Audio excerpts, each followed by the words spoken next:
नाजरीन अस्सलाम वालेकुम। बराह रास्त मैं हूं इब्राहिम राजा और आज हम आपको बताएंगे कि इमरान खान साहब की जमानत के बाद सुप्रीम कोर्ट से दूसरे दिन इमरान खान साहब और तहरीक इंसाफ के मुतल्लिक क्या बहुत बड़ी और अहम नोयत की खबर आई है। तो शाखाना केस में इमरान खान साहब की नाअहली के हवाले से अब किस किस्म का हुक्मनामा सामने आया है, इस हुक्मनामे के दो नुकात मुख्तसरन आपके सामने रखते हैं। इसी पूरी सूरत हाल में तहरीक इंसाफ के इंतखाबी निशान बल्ले के मुतल्लिक किस किस्म का अहम फैसला सामने आया है, ये फैसला भी मुख्तसरन आपको सुनाते हैं। इस पूरी सूरत हाल में जज अबुल असनाद साहब की अदालत में आज के दिन में क्या अनहोनी हुई और जज अबुल असनाद की अदालत में 11 मिनट तक क्या नाकाबिले यकीन वाक़या हुआ, ये वाक़या भी मुख्तसरन आपको सुनाते हैं। सुप्रीम कोर्ट के ऑर्डर के बावजूद लाहौर में पीटीआई के एक बड़े रहनुमा की बेटी के साथ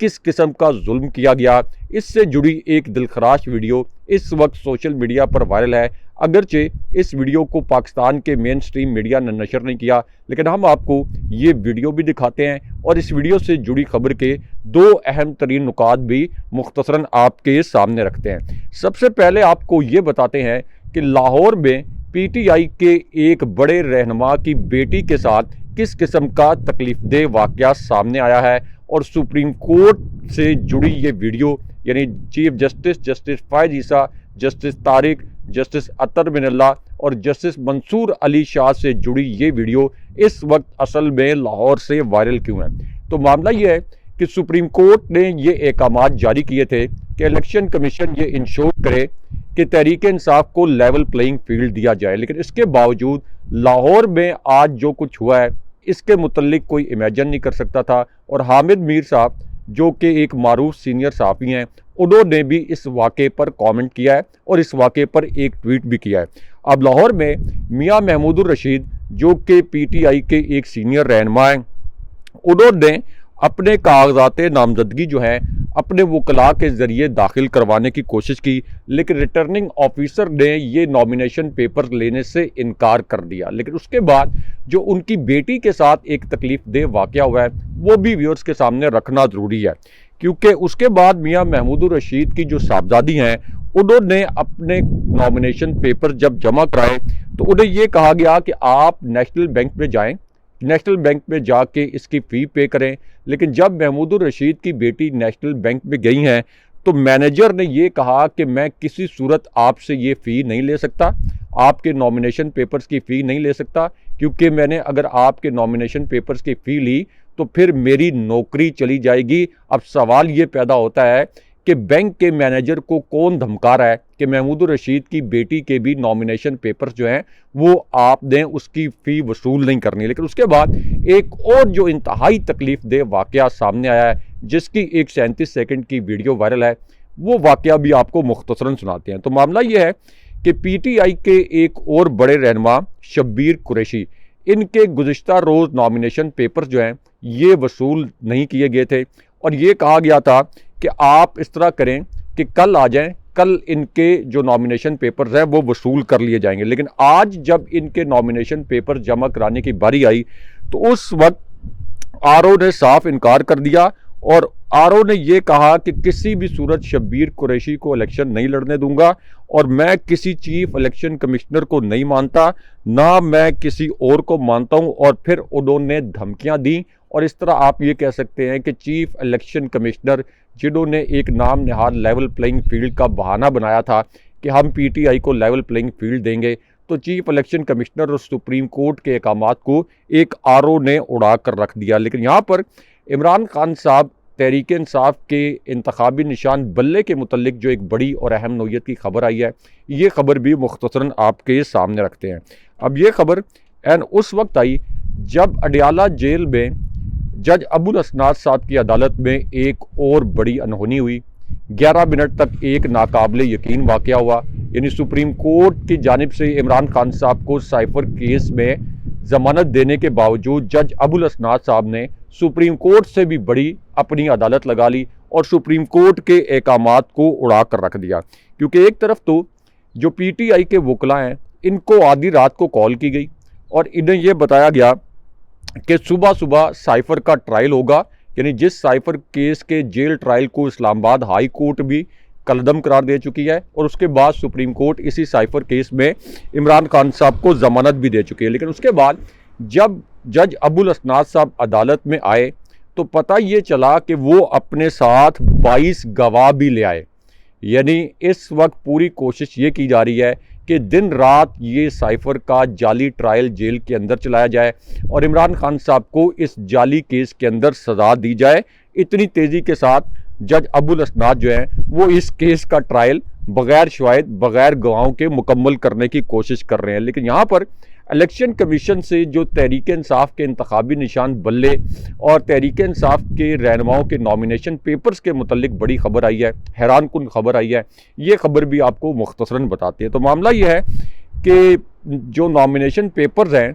इनके जमा कराने के आखिरी जो 2 दिन हैं, यानी टोटल 48 आवर्स जो बचे हैं, इन 2 दिनों के अंदर इलेक्शन कमीशन का जो लॉ विंग है उसको अचानक छुट्टियों पर भेज दिया गया है ताकि ये पीटीआई के लोग जो अपने नॉमिनेशन पेपर्स जमा ना किए जाने पर जो शिकायत दर्ज करवा रहे हैं ये लोग शिकायत दर्ज ना करवा सकें, क्योंकि 22 दिसंबर को इलेक्शन कमीशन ने खुद नोटिफिकेशन जारी किया था कि इलेक्शन के इनेकाद तक कोई छुट्टी नहीं होगी। लेकिन अब जानबूझकर इलेक्शन कमीशन ने अपने लॉ विंग को छुट्टियों पर भेज दिया। लेकिन यहाँ पर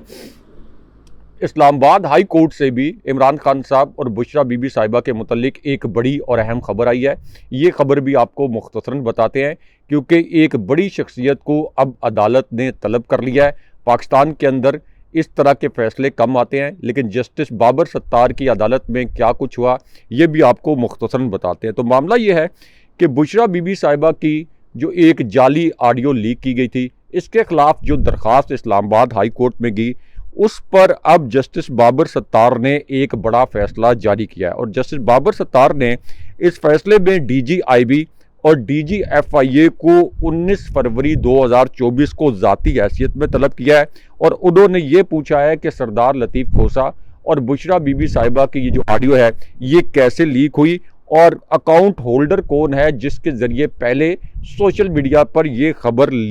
और ये जो जाली ऑडियो है इसको लीक किया गया था। लेकिन यहाँ पर इमरान खान साहब के मुतल्लिक सुप्रीम कोर्ट के दूसरा जो फैसला है इस हवाले से भी एक बड़ी और अहम नौयत की खबर आई है। ये आज की एक बड़ी ब्रेकिंग न्यूज़ है। यानी इमरान खान साहब को साइफर केस में जो जमानत मिली उसके बाद ये एक बड़ी खबर आई है। अब इस खबर को आप ये कह सकते हैं कि इसके 2 हिस्से हैं, क्योंकि पीटीआई के इंतखाबी निशान बल्ले के मुतल्लिक जो खबर है वो भी सुप्रीम कोर्ट के इसी नए फैसले से जुड़ी है। अब एक तरफ तो सुप्रीम कोर्ट का जो साइफर केस में फैसला आया इसकी मुसद्दका कापी और दूसरी जानिब इलेक्शन कमीशन ने जो पीटीआई का इंतखाबी निशान बल्ला छीना इस शर्मनाक रियासत में, इस फ्रॉड रियासत में, तो उसके बाद इलेक्शन कमीशन ने बरवक्त पीटीआई को मुसद्दका कापी फराहम नहीं की। और कापी बरवक्त फराहम ना करने का मकसद ये था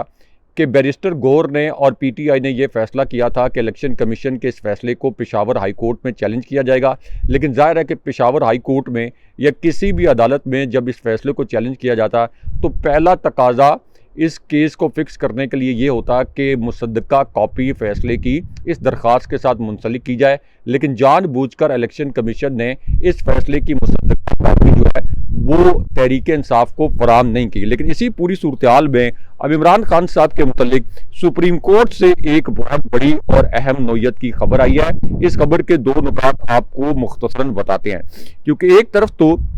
साइफर केस में जब इमरान खान साहब की जो फैमिली है और शाह महमूद कुरैशी की जो फैमिली है ये लोग जब अडयाला जेल पहुंचे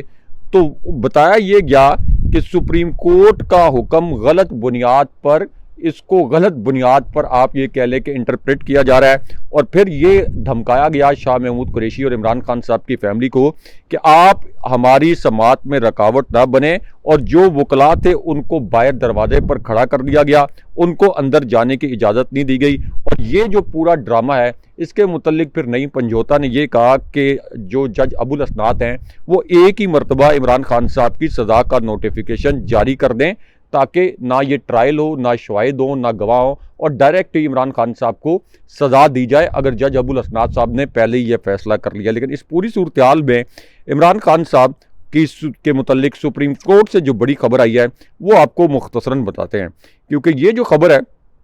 ये एन उस वक्त आई जब इमरान खान साहब की एक तरफ तो साइफर केस में ज़मानत हुई और अब इमरान खान साहब ने आम इंतखाबात में हिस्सा लेने के लिए भी सुप्रीम कोर्ट से रुजू कर लिया है। एडवोकेट लतीफ़ खोसा के ज़रिए सुप्रीम कोर्ट में इमरान खान साहब ने ये दरख्वास्त दायर किया है और इस दरख्वास्त के दो नुकात बड़े अहम हैं। इस दरख्वास्त के पहले नुक्ते में ये कहा गया कि इलेक्शन से पहले इमरान खान साहब को नाअहल करना उनके बुनियादी हकूक़ की खिलाफवर्जी है। इमरान खान साहब ने कहा कि इलेक्शन कमीशन ने जल्दबाजी का मुजाहरा करके मुझे 8 अगस्त को आर्टिकल 62(1)(f) के तहत 5 साल के लिए नाअहल कर दिया, जबकि तहरीक इंसाफ को पार्टी निशान बल्ले से भी महरूम कर दिया गया। उसके बाद इमरान खान साहब ने इस्तदा की कि इस्लामाबाद हाई कोर्ट के फैसले को कलअदम किया जाए। तोशाखाना केस में सज़ा तो पहले ही मुअत्तल हो चुकी, लेकिन हाई कोर्ट ने सिर्फ सज़ा मुअत्तल की, पूरा फैसला नहीं सुनाया और हाई कोर्ट में फैसले में जो गलती है इसका इलेक्शन कमीशन ने फ़ायदा उठाया